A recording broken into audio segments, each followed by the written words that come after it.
I saw it, and cutting out the 3-drop Death Rattle, the shadowy, ghosty, deal damagey boy. Yes. Yes, as he's more colloquially known. I think it just makes a lot of sense. You want to go super aggro early on. You have more chance of your Wriggling Horror activating, more chance of the Traveling Merchant activating as well, which is a really unsung hero of the deck. I will say that one change Surrender has made from the list that, say, Gabby is running, and maybe the original from Uber, I'm unsure, is only one Thrive in the Shadows, which makes sense to me because when you're not running Void Shards, the real only use of Thrive is to get either Raised Dead or Mancrick's Wife. And it's kind of redundant with the Twilight Deceptors, which are also getting Raised Dead and the Thrive in the Shadows. So a lot of the time, second Thrive can whiff, so I don't mind running one whatsoever. Glory going to go ahead and just keep the Homunculus. I think it's very strong to start off with that and make sure that you have initiative to buff it, because this going to a 3-6 with the Wriggling Horror makes for some very awkward breakpoints to deal with, and the taunt can protect the rest of his board. For Surrender, though, I'm really only looking at a Mancrick keep here. Oh, a Kultiran. Interesting. Very interesting. It begs a lot of questions, right? Because going second, inherently the Kultiran Chaplain gets worse, right? Because you're that little bit less likely to actually stick a minion on board to buff. But with the coin, you can potentially just go 1-drop Coin Chaplain on 2 if you get enough of those 1-drops to go alongside it. And you know, to be fair, it is an incredibly strong tempo card. We just haven't maybe realized it for how strong it is, given that it just hasn't been played in any of the priest decks until this point. It's true. I definitely get the idea for keeping the Chaplain, but I just thought that if you are going on a Mancrick game plan, the Chaplain doesn't make so much sense, because I was thinking coin Mancrick on turn 2.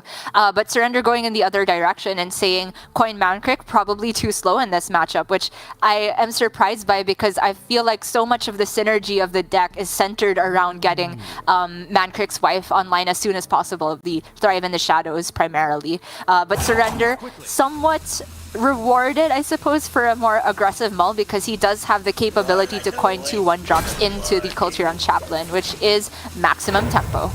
Yeah, big fan of this. I think it's essentially impossible that this Argent Squire can be cleared, right, with this being a dormant minion on the other side of the board. And so you're very happily able to go Kultiran next turn. You know, probably not Elucia on 3, but if your hand is completely dead and you're ahead on board, it's honestly a consideration just to deny your opponent a good turn, even if you don't get to play any of their cards. It's true. I mean, Surrender could end up in a situation where his only card in hand is Thrive plus Elucia, and then if you just give them the Elucia, they have to Thrive and play your Raised Dead or something like that, and then it's oftentimes quite low tempo. So we could see Elucia come into play later on, but I tend to think she's a little bit slow for turn 3 in this matchup. Or are you going to go ahead and develop 2 1-drops of his own? I love holding on to the hero power here because he has Panthera next turn and not quite efficient mana to use with it. It's interesting. It's with that Raised Dead pickup, it kind of is shaping up to be an Elucia on 3-hand. It depends what he draws off the top, of course, but it might get there, even though it's just technically like a 3-mana 1/3 you're developing in terms of tempo. But for now, obviously, Surrender does need to be afraid of, you know, face damage as well as just tempo. But are you ever going hero power here instead of Kultiran Chaplain to kill off the auntie? The auntie.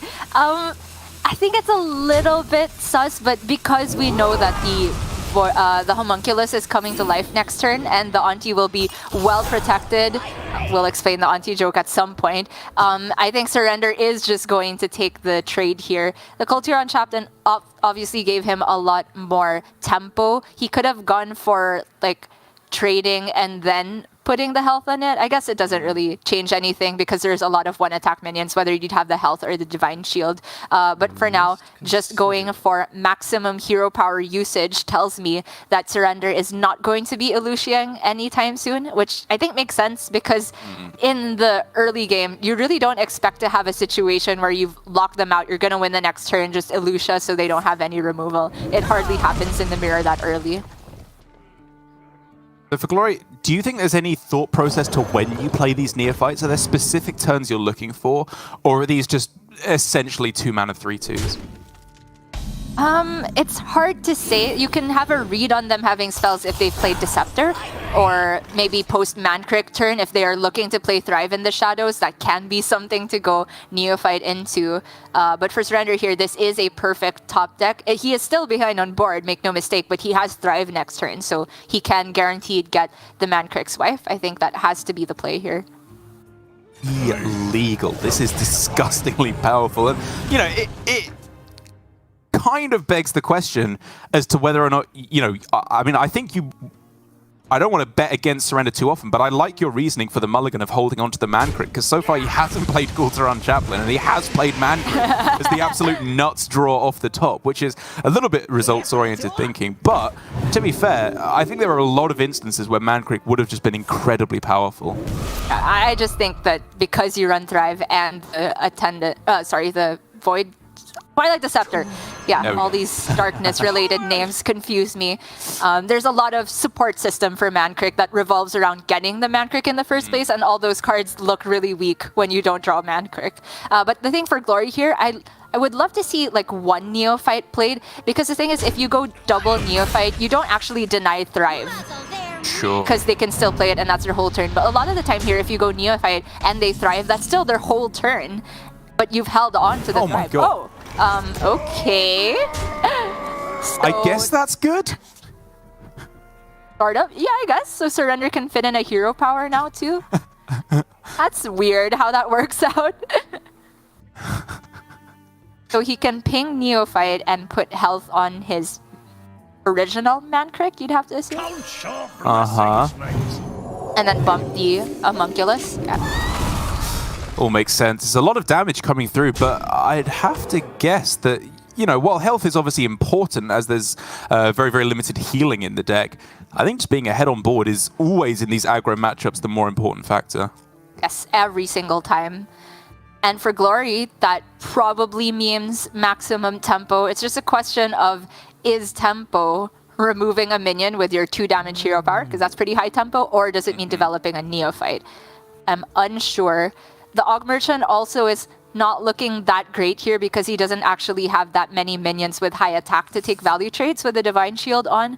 So there's actually a valid game plan of just put shield maybe on the homunculus and ship everything face.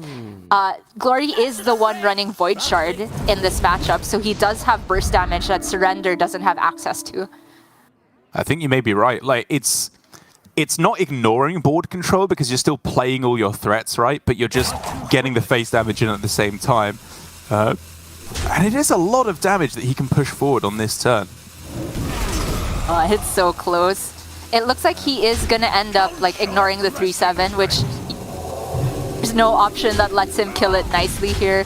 So I think Glory has taken a nice approach here, right? He's isolated the Mankrik, which a lot of the time doesn't quite protect the Auntie because you can still hero power, but it takes a lot of mana for Surrender to actually get rid of the biggest threats. And in the meantime, Glory will have, 3 or 4 minions still sticking at the end of the turn.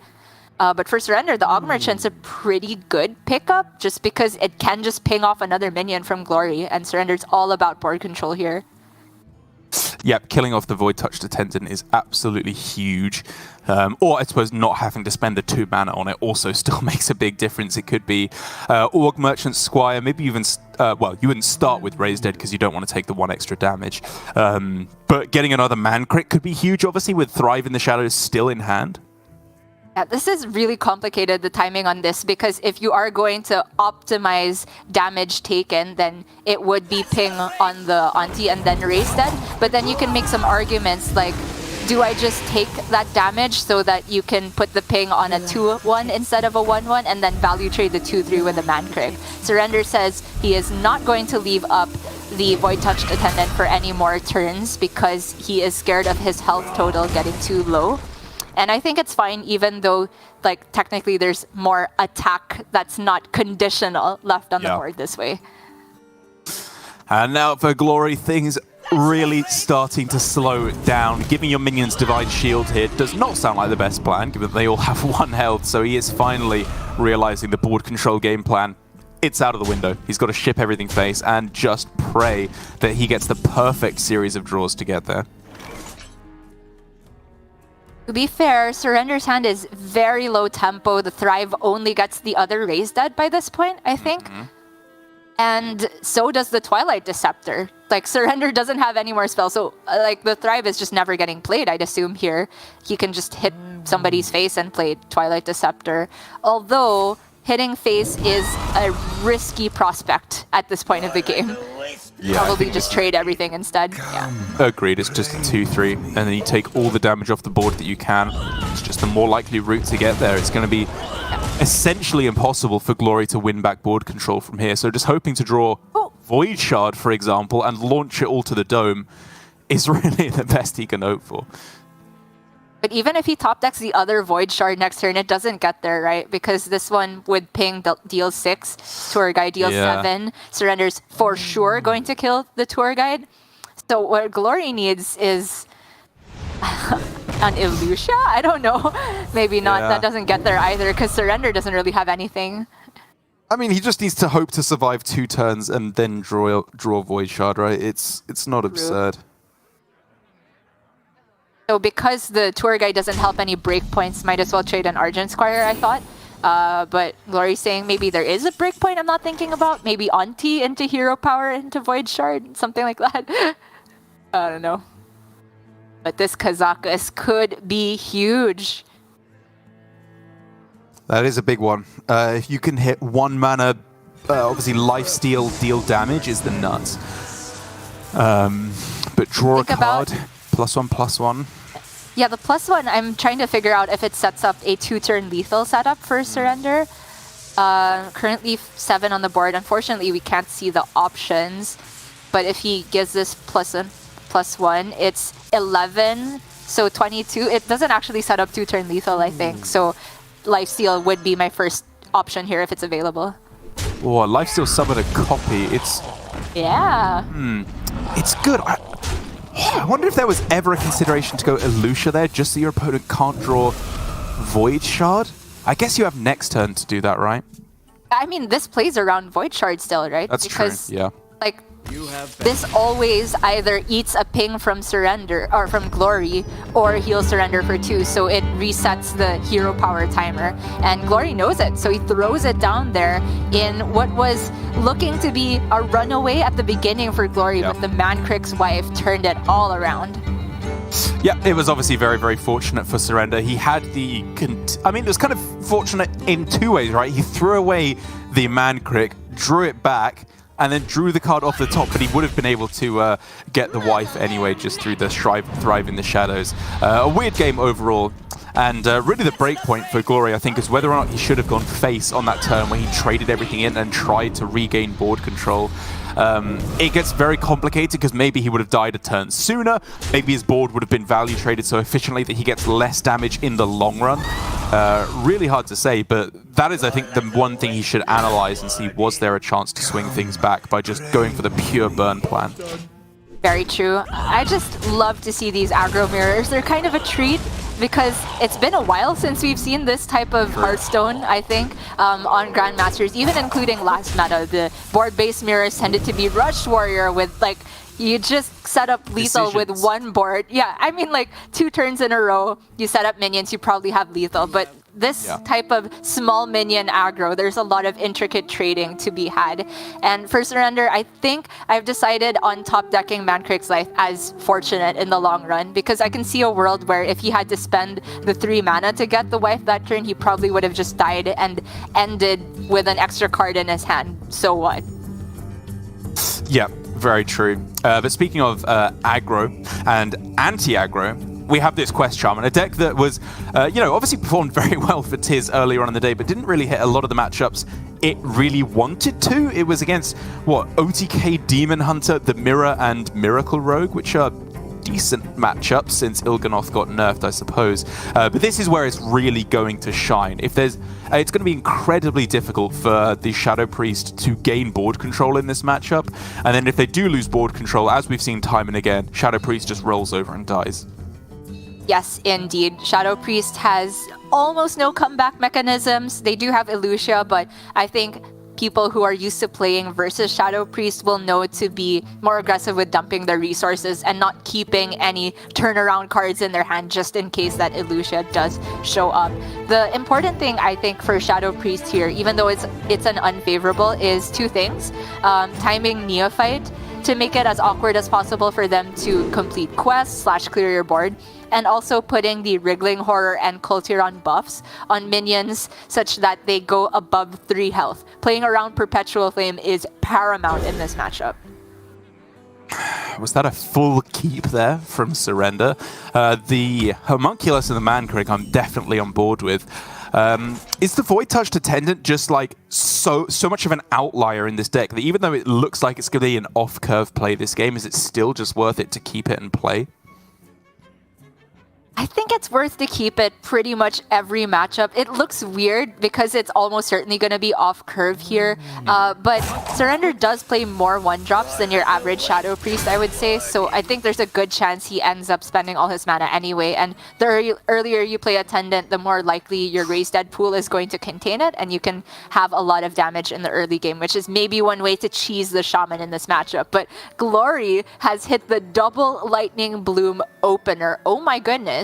He can do full quest stage 1 this turn, but that's not good. He's gonna float so much mana, right? Is it not good? You could go Bloom Bloom Coin Feral Spirit 1 Maker. Like, do you ever lose from there? True. Wait, he doesn't float mana. You're right. I don't know. I thought that was... I mean, he can do it this turn and have mana spare. Like, I think with a hand like this, pretty much anything you do is probably just going to win the game because it's so much tempo with no overload. But just something to consider. True. Now that I look at it again, it would have been super strong last turn because he top decked a 1-drop. So this turn he could go 1-drop plus the thing he got from One Maker. But maybe Glory was thinking his next turn was potentially nothing if he had gone for that. So he's going slow again here, just Feral Spirits. I'm wondering what the Lightning Blooms are being saved for, but for now the Ferals are enough to stop the Auntie and her wrath, I guess. Yeah, old, what is it, Oberhan? That it was called by the Japanese players. Mancrig for Surrender looks like the obvious play. The Homunculus is at least protecting Obahan from being double traded. Yeah. No, I agree. I think it just has to be like, obviously the hero power is very good on this turn to start getting some trades in, but it's just worse. You have to spend your mana more efficiently in these early turns. Thinking about what Surrender would want ideally in his Raised Dead pool, it's not often you can get this to work as Shadow Priest, but you can get multiple Mancrick's wives if you play double Mancrick because you do play Thrive in the Shadow. I guess Surrender's only running 1, so it's a bit harder to curate, but that's obviously the absolute nuts. Mancrick, probably not likely to enter the Raised Dead pool anytime soon. Yeah. But it is just the best play to challenge the 2 wolves here, so I don't think there's any reason to trade. Yeah, I mean, the reason is so that your minions die quicker so that you can raise dead next turn and replay them with Neophyte. But I think Neophyte hero power will likely be... it will be a good hero power next turn, I think. Man, so slow. He picks up another Feral Spirits, but still doesn't want to just let rip and dominate the board. So strange. I think I would favor this slow approach if Glory had, say, a Perpetual Flame in hand, because you can do the thing where like you bait the Priest into playing everything and then he goes Zapper Perpetual and on that same turn unlocks all the mana crystals, and it's a huge tempo swing. But with this hand, no guaranteed board clears. I think I would have played this a lot more proactively, but Glory is just saying nothing at all. Okay.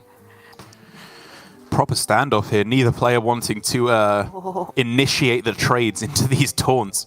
So it's just a deadlock.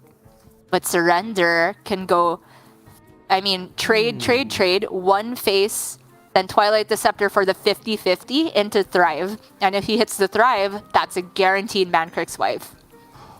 Oh, that is pretty good, isn't it? I was going to say that you can just go Neophyte hero power on this turn, and then when inevitably something has died next turn, you can then go Raise Dead Twilight Deceptor and then go for the Mancrick's wife. But given the possibility of getting it this turn, Oh, that does sound pretty good. It's really close though, because if he misses the 50-50, things look very awkward from there. So it looks like Surrender is just going to take the more balanced approach, the line you were suggesting, and is going to take these trades. Oh, this is so scary into Perpetual Flame, but at least Surrender maintained 1 minion that doesn't immediately die, so sometimes his board sticks around. And also, Glory doesn't have the Perpetual, and the Neophyte is making his slow approach look a little bit too slow at the moment. Yeah, it really is, isn't it? He can...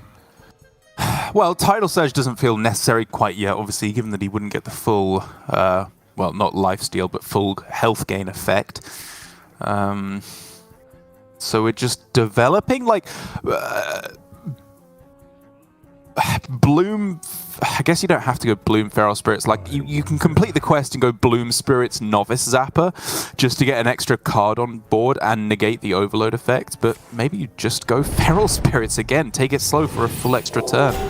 Yeah, I like this better because getting the 3-2 on board actually still ends up overloading you for 1 the next turn because the complete would happen on the other 2 minions. And then by that point, you're like, why don't I just save Lightning Bloom for when it actually gains me 2 mana instead of 1? Good point.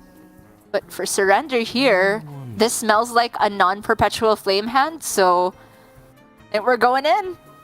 Right, so how are we curating this Raise Dead? Like, Mankrik and Neophyte both look pretty clean to just go trade, Raise Dead, play them both.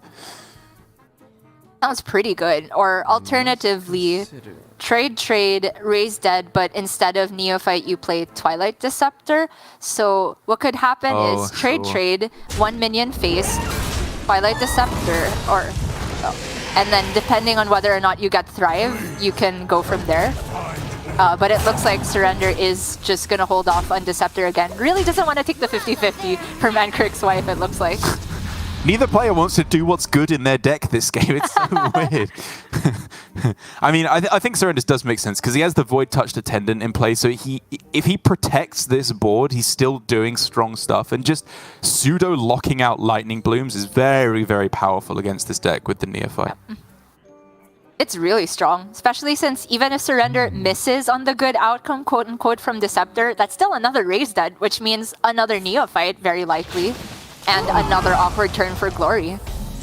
Tidal on the Auntie and end turn? How does he have 2 Lightning Blooms in his hand on turn 5? I don't get it. This is so weird. I guess you pull it back when you go for the Dungeoneer. Like, he's going to have so much mana available that maybe he'll even be able to get 2 quest completions done, depending on what he draws. But it's going to have to be quick. Surrender did miss the 50-50 though, however, so does just have to make do with Raise Dead instead of Mankrik's wife. But it's still a lot of pressure, and it's another Neophyte. It is, but I actually think he was looking for the Auntie here just to play alongside Mankrik. Oh, sure, push maximum damage. But you'll take a Neophyte. It's still really strong here, right? He can fit in the Wriggling Horror. He can perhaps put his Homunculus to 4 health to play around Perpetual Flame. Yeah, I like this. Yep. And so he just has 2 layers of protection. It's 1, if you play Perpetual, it's expensive. And 2, there's currently 3 targets that stop the Perpetual Flame train on board. Whoa. That's rough because it completes the quest, right? Which you don't really want to do when you're just erasing 1 mana. But it's to the point where you can't be greedy anymore. You could start Bloom if that's the concern, I guess, but... kind of want to save the Blooms. Like, I think we're going to draw enough cards to make use of them as the game goes on. Like, look at this. The game's not going on, Dirk. He's so dead. I mean, if you just went Canal Slogger, then you probably survive the turn, right? Because you go up to 20, and then you can make use of the Blooms. I honestly didn't count, but from Glory's perspective, the other Raise Dead card could still be Auntie, and he might still be just be dead then. I'm not sure.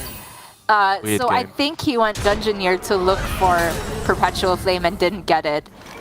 But this is so much damage on board 15 showing. There's no room for Mankrik's wife, though, is the only problem. If you had, like, what is this, 9, 11? Yeah, I don't think there's a way you can get lethal here, right? I'm not seeing it. 13. And so if it's not lethal, he certainly has to ping the 6-1, deny the lifesteal, which is still fine. He can still trade the Neophyte. Like, after going face, play the Twilight Deceptor, play the Mancrick. Load some mana, but who cares? The board is huge.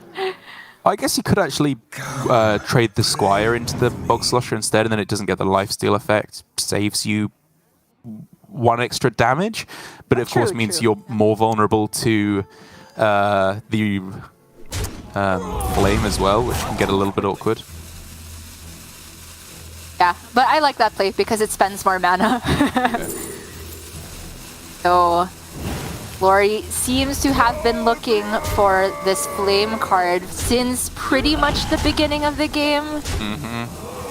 One last turn to find it, but even if he does find it, there's like not that much spell damage. If it hits the 3/7 Mancrick's Wife, the train stops there.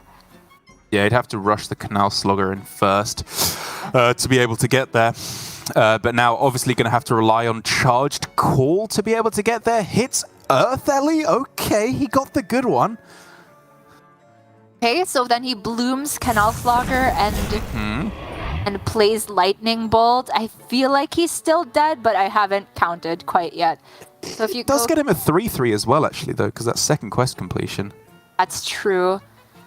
If you play Canal Slugger, what are you even rushing into the 4/5 Mancrick? It feels bad to not get a value trade, but because whatever health is left on the Slugger is probably getting pinged, I think he just immediately kills the highest threat target that it can kill 1-for-1. I mean, if it does get pinged and you trade into a 3-attack minion, you're still technically saving 1 health at that point over just trading into the Mancrick, assuming the Mancrick doesn't get to attack face twice. It gets very, very complicated. Yeah, so intricate. I am honestly unsure. He's going he trades into Squire, okay. Wow. This is brave, but it's also taking advantage of the fact that Surrender does not run Void Shard, so face-up damage on board is where it's at, but Surrender can make use of Guardian Aug Merchant to a great deal here. I don't know if it's to preserve his minions trading into the Earth Ellie, or if it's to deny the lifesteal from Glory, though. It's really close. I gotta say as well, pretty sick play from Glory to start with the Charged Call, knowing exactly what he was looking for with the Earth Elemental, instead of just trying to get the, what would it be, 8 cost at the end. Which is kind of close. You know, there are arguably better 8 drops, but this is a very, very good outcome. Okay. This is super complex for Surrender. I think he is meant to preserve board rather than deny lifesteal, but he disagrees. So he's denying lifesteal instead and then just refilling the board. Okay, this makes a lot of sense, right? So he does give up on his 4/5, but still presents enough threat for lethal on board the next turn, while denying Glory the 6 points of HP. So Glory's still looking for Perpetual Flame, finds Tidal Surge. You can heal for 5, because it is lifesteal, right? Instead of just deal 4, heal 4. With the Novice Zapper. You can even start Primordial Studies, I suppose, as well, just to see what happens. We take a Steward here for next turn. I think you have to. Oh. Glory saying he doesn't want to spend 5 mana on a lifesteal minion next turn. Oh, right, because he has Brukan already. Okay, he's at 13. Surrender, showing 9 on board. 2 off with hero power. Brukan hits the board next turn. Oh. Surely you just send everything face, right? And just set up the ping for lethal the way a hunter would on the next turn. Yeah. I wonder. Like, they've played both of their Tidal Surges now, right?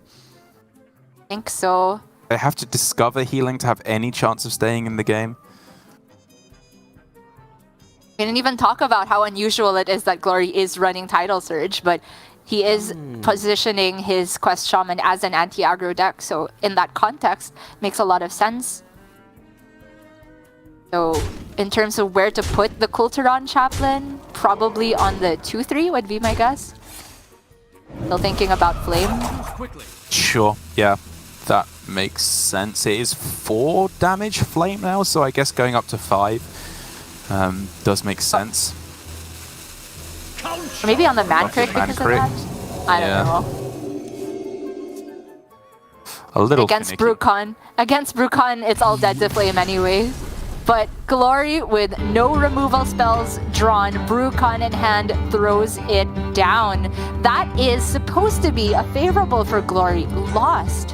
Yikes.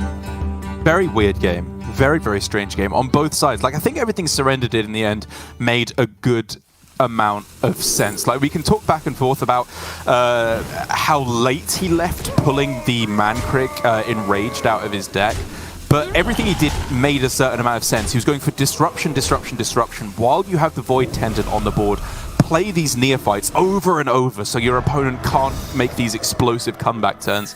But for Glory, I'm still kind of perplexed, to be honest. He just played it so slowly at the start of the game, and it allowed Surrender to take value trade after value trade after value trade.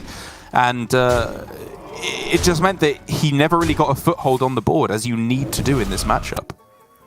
Yeah, I honestly did not expect to see it turn out that way. It could be that Glory in his testing found more success with waiting to find removal cards and not going all in on the early board, because there are some draws from Quest Shaman where if you end up playing both Bloom and Coin and you played your entire hand, you can just whiff the next couple turns. And then from that point, the Shadow Priest can punish you pretty hard. But more often than not, I feel that Quest Shaman's draws tend to either immediately address board with things like Serpentine Portal or just progress the quest. Like, the only real whiff from that point was, I guess, Canal Slogger in those windows where Glory would not have had anything to do with his dumped hand. And by that point, you're like, I have a Canal Slogger. That's good against Priest. So I'm unsure. Far be it from me to say the world champion played badly there, but I'd like to hear some other opinions at some point. But for now, Glory is only on his Quest Mage now, which, to be fair, has that Spice Bread Baker in there as an anti-aggro tech, but man, it's not looking that great against Shadow Priest, I think. It's not. And I guess, first of all, we should, do our homework here and explain how is Mage looking since the nerf? Because it's a different deck with Incantus Flow at 3 instead of 2. How has it changed the face of Mage? I guess specifically against aggro decks in this meta. Yeah, I think the Mage has now... there's a lot of different versions running around. Like, other people have defaulted to running Auctioneer because they feel like relying on Quest is not necessarily the way you play some of the matchups anymore, and just try and burn them down. And then there's people that are running these higher anti-aggro techs and leaning more towards just removal in the early game rather than turbo quest completion. And it feels like Glory is erring on the side of caution here with that Spice Bread Baker. And because of the flow nerf, it's not that you don't keep it anymore, but I feel you have to be more open to spending your early game on just getting rid of minions. So looking for Fire Sale, First Flame, Brain Freeze is very, very important. Well, Surrender with kind of an interesting hand. You know, being on the play, he had a 1-drop, and so going with the Traveling Merchant, not the Traveling Trader, it had some amount of merit. If you could just get that down as a 3-mana 4/5, that is a lot of pressure. But I think in his mind, he's probably trying to find a game plan of just going slightly wider. Yeah, and I think there's just certain cards you really want versus Mage. Number one being Obahan. Auntie is really good versus Mage, just beat them down. And of course, Cult Neophyte. That one is forever the most difficult for Mage to deal with, especially if you can do the thing that Handlock does, /Delete Lock, which is raise dead a whole train of them and make turn after turn awkward for Mage. I think that'd be ideal. But Surrender is just going to settle for the 1-2-3 curve, the wriggling. Not the greatest here, but it's pressure. And he knows the longer he waits, the more vulnerable he is to things like Fire Sale. So here we go. Coin Incanter Slow for Glory. Honestly, if I was Surrender, are you even upset to see that? They just went coin nothing on this turn. Flow just feels so much worse now. Obviously, it's a good draw, and it's kind of what Glory needs to pull himself back in the game. But just from the perspective of a pure aggro player, like, I don't know, you have so much more ability to just develop your stats now that they can't go coin fire sale, coin fireball to kill off a big threat. Yeah. But this is a good draw for Glory, right? He can fit in the Brain Freeze on the Mancrik, which sets up for Fire Sale the next turn. It's very face up. Surrender knows what's happening here, but there's not that much he can do to stop it without a Neophyte. Well, in that case, let's play something that doesn't die to a Fire Sale. Mancrik consumed by hatred. That is very powerful. It's the whole reason you run Mancrik is to abuse its interaction with Thrive in the Shadows. It really is Hunter 2, this priest. True. The Dragon Ball Overseer was a bit interesting, but obviously you're not guaranteed to put the buff on the Frazzled Freshman and play her on Fire Sale, so Surrender just going for 3-7 instead, and now he gets to either play a 5-6, pretty good, or just Dragon Ball fit in the ping every turn. I think the ping is very valuable here. He's just getting beat up. Like, if you just go hero power face every turn, I think it just ends. I suppose the Spice Bread Baker is the X factor. That is maybe the saving grace for Glory, because without that, it's just over. Yep, it is a card that allows Glory to heal for a decent amount. Honestly, he's had to spend so many cards to actually deal with the board that it's probably not going to heal him for that much by this point. So if I'm Surrender, I'm not really stopping whatsoever. It's maximum pressure. I think another Mancrik plus Wriggling Horror is where my head would be at here. It's technically more attack power than Dark Bishop Benedictus. Must consider. Yeah, I definitely like...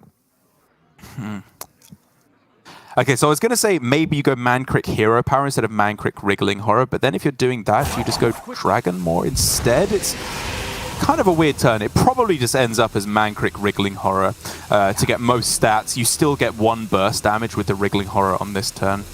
It's hard to optimize the balance of getting your guaranteed damage with a hero power and building a board that isn't so weak to removal. I just don't see the Dragon Ball ever hitting the board at this point in the game because we're at the threshold where Glory has enough mana to freeze singular big minions pretty consistently. So I'd rather have as much immediate damage as possible that also puts like an immediate threat on the board, so this other Mancrik. And from here, Surrender's probably just going to be weaving and pings every single turn. Oh, but Glory, it's awkward because he can do some powerful stuff. But again, every card he plays, or when he plays 2 cards in a turn or more, Spice Bread Baker just gets worse and worse. So Flow plus Cone of Cold, as I'm obviously looking at on this turn, is the most obvious play. It's good, but is it going to be game winning? He needs such a specific series of draws to have a chance from there. Yeah, I'm unsure what the draws are, but I do agree this has to be the play. Perhaps Spring Water into Baker, that type of thing has to happen for Glory. It's really optimistic, but for Glory here, I also want to say it's pretty unfortunate he hasn't hit Barrier this entire time because he's now at a threshold where Surrender, of course he still wants to attack face, but he doesn't have to attack face to win the game from here on out. If he just puts a board in place every single turn, plus weaves and pings, Glory might not have the time to actually get rid of the board and also find his own win condition. Oh, Mancrik, Freshman, ping. Yeah, I love this. I just want... about to say I want as many wives as possible. I'm going to rephrase that sentence. I think Surrender should shuffle in as many wives as possible into his deck. So when playing Face Hunter versus Mage, there are situations where drawing wife is actively bad for you. If the Mage has gotten to a point where they've frozen your board every single turn and they've played Ice Barrier and you're just trying to ping them to death. I don't think it's quite that extreme yet for Surrender, right? He would still take some face damage if it's available. Plus, there's no barrier. So absolutely play the Mancrik. Brain Freeze is a good outcome again. Like he's... Or first and second flame, sure, that also can clear a minion, or 2 even, very effectively. And look! Oh, misses the middle Mancrik. But he can kill it. Yeah, Moon Orb, first flame, second flame on the not cute minion. Oh, Deep Freeze, yeah, it's too expensive. runs out on me. All for time, so aptly named. Glory is merciless. He's killing the Murloc here. Oh my goodness. There's no more Thrive for Surrender though, so this Twilight Deceptor is picking up nothing? Resets Nothing. also both used? Okay. Yeah. Which is fine. It's kind of what you expect. Most cards in your deck are just cheap stats to throw on the board. I wonder. So for Surrender here, kinda just looking at face, play 3 cards that aren't Dragon Maw and then ping. Yeah, you can position your homunculus so that you're a little bit more secure against Cone of Cold if they manage to discover another one. It's a very small point, but or Sure, combustion. Yeah, every single thing, little thing that Surrender can optimize, he absolutely should go for here. Looks like he's going Overseer instead of Twilight Deceptor, which to be fair is more immediate attack because the homunculus isn't waking up till probably somebody's dead already. Okay. That's quest completion. He can It get is. down. Varden? Get down the VOD and play Cram Session? Does this get there? I am very skeptical, but if Glory isn't dead next turn, he has Baker Right. for tons of cards in hand. And he has First Flame to immediately kill the Sigil Runner, so he's not dead to Singular Mancrick here. Oh, I think he's done it. There's no Void Shards in the deck. There's a barrier as well, so even if it's like double wife, I don't even know how many Mancricks are in the deck right now for Surrender. At least one, right? Oh my goodness. So sick. It's probably turned it Lab around. Partner, I think, if I had to guess, but okay, yeah, sure, that works. Just for a bit of extra value, just to find something that you might need. But you're right, I think he has turned the corner. Surrender can't even kill this Varden. He might just die next turn. Right. What? How did this happen? So sick. Okay. The flurry off the top was exactly what Glory needed. Surrender is going to try and create a threat that actually sticks on board, weaves in the ping if he can somehow survive 2 more turns. So here we go for Glory. Ooh, Ignite? Do you just launch that face and then draw? Like, again, the lethal's kind of close. It is, but okay. Bring water. Bear in mind, Oh, this Glory has to be lethal. It has to be. Yeah. But even if it isn't, Glory's fine as long as he just like clears board, which he probably can do with all these flames and devolving missiles. Again, he does not have to play Spice Bed Breaker because Surrender's not playing Void Shards. Okay, still drawing. One more burn spell, I think, just gets there with the Varden attack phase. Oh my god. He's got another water as well. This has to be it. Yeah, I think it's guaranteed with the trade as well. There we go. Unbelievable! There, Glory looked so dead for like 5 turns there. Do you mean Glory as in him playing the game or Glory the person? Because I agree to both. He was wearing his heart on his sleeve there at the end of the game. As the flurry was picked up, he was exulting at how fortunate of a draw that was. It was very, very well played as well, I think, to give him, even just as early as coining Kansas Flow. As I was saying, kind of felt bad. He couldn't then go coin Fire Sale. It slowed down the rest of his game plan, but he realized, of course, that to get the win, you have to beat the Shadow Priest almost at their own game. You have to race them once Varden does manage to come down. And after that point, Glory obviously was able to sail to a victory, but it was very well played. Impressive stuff. Aim off the back of double flow. And even though flow has been nerfed, you cannot underestimate how good it is. I honestly really like the nerf because it looked terrible on the spot there, but it did win Glory the game. It's a tough decision to make to have to play that or not.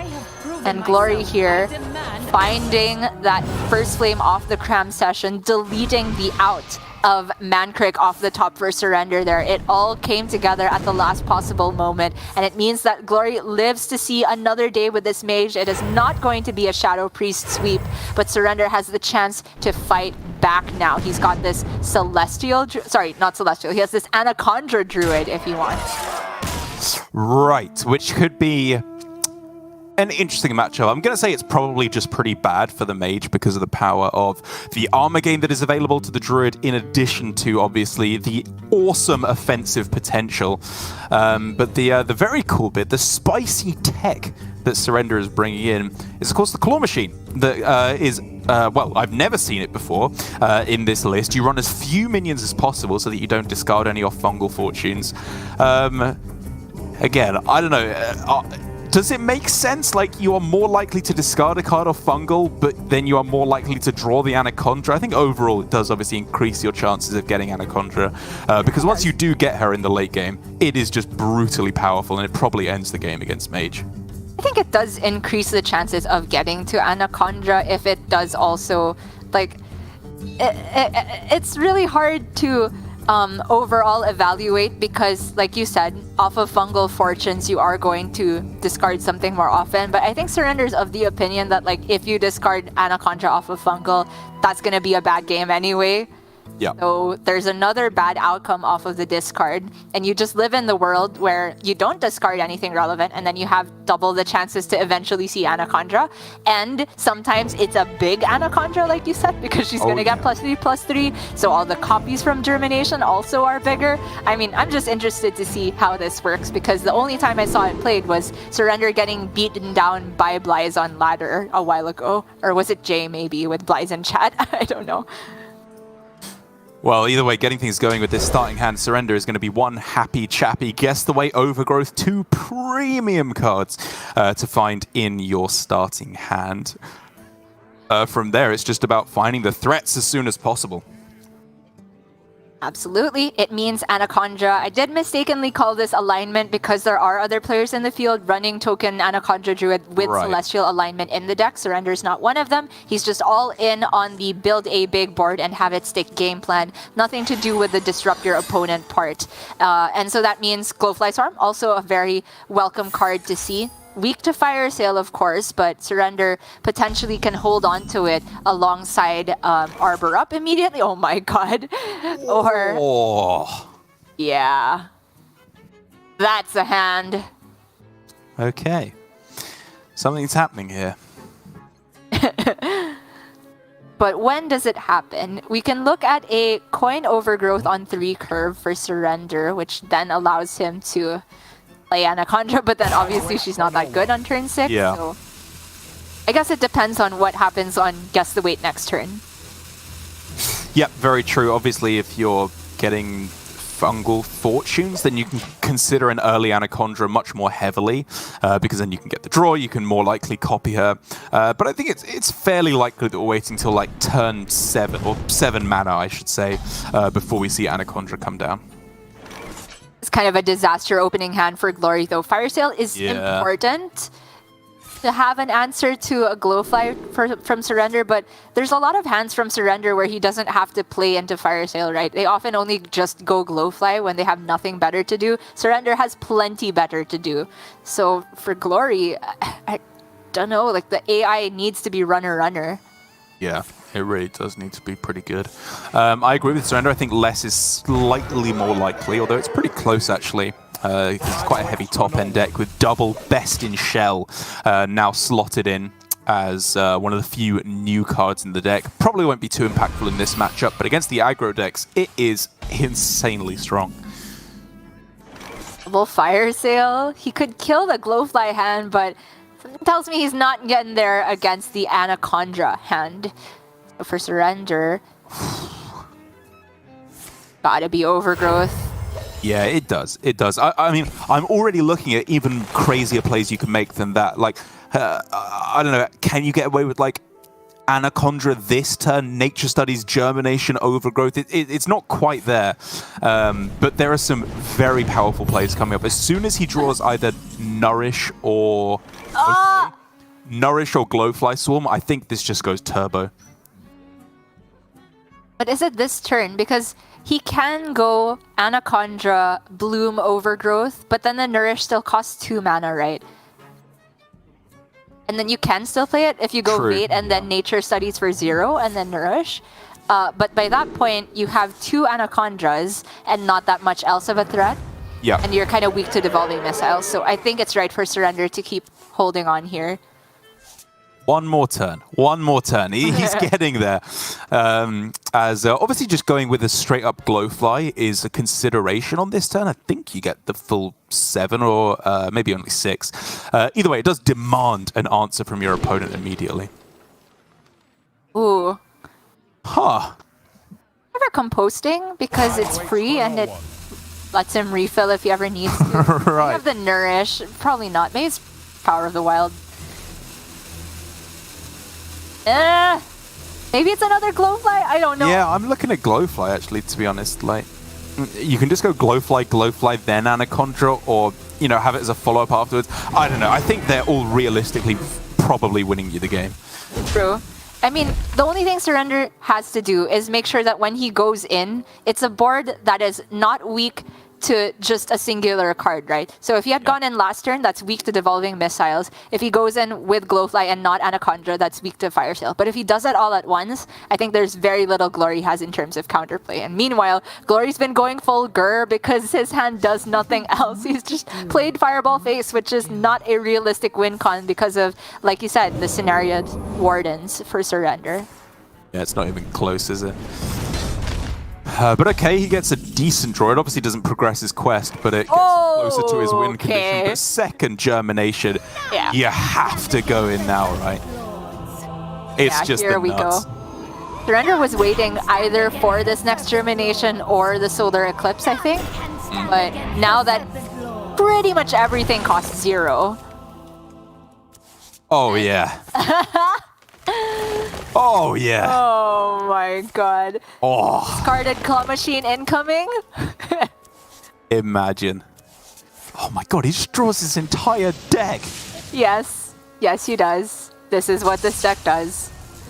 It's so sick. Just needs Solar, and I think that's a wrap 100%. Oh. Oh my God! I don't even know if that's good. I don't even know if that's good. Like, you just want room for all your Cenarian Ward nonsense, right? You copy whatever you make off of that. Yeah, that'll do. Oh my God! Burn game plan. It didn't exist in the first place for Glory, but it's just been nuked from orbit now. Oh. Yeah. Okay, hey, sure. Give some room. We want the Not really. Stop playing 8/8s. We need 3/3s on the board. Oh man, tough break for Glory. I can't even think of any devolving outcomes. Yeah, without Doomsayer, there is just nothing.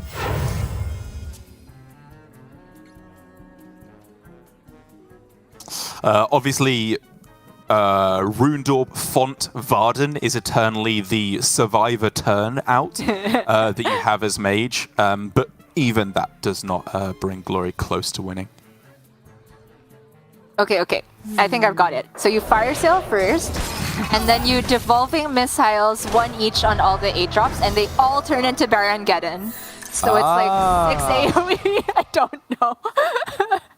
Honestly, that's much closer than I would have got. I feel like we're playing countdown numbers here, where we just have to get as close as possible to clearing the board. I don't know if that's a reference that non-English people get, but either way. Certainly did not get it. Right. Well, Glory has lost the game is the upshot. 0 Barangeddons. But he did hit 2 out of 3 8-drops. He was like 0.1% of the way there. There you go. Glory throws it down. It's a tough break for him. The matchup is really tough. You just have to hope they don't get the Anacondra sometimes. But Surrender knew it. He had the lineup, which has a deck that can beat down on Mage. I would say even the Shadow Priest should be a good matchup in the first place. And Glory, I think, should still be very proud of having that one game that I felt he had no chance in, no business winning, but he still turned it around. Yeah, he did. It was a very, very well played game. Surrender, of course, had the uber strong counter queue that there was no real chance of him turning it back from. But very well played by Surrender. Unfortunate for Glory, it's an uncharacteristically bad start from Glory. He went 0-2 first week, 1-2 second week. He's only got 1 point after 2 weeks of play here, and given that he didn't win the previous season, he is currently one of the prime targets for relegation. It's early weeks. I'm not going to jinx it. Still plenty of time to turn it around. But it's definitely not the start that Glory was looking for. And it's a long climb back up to that spot where he can be setting his sights on playoffs.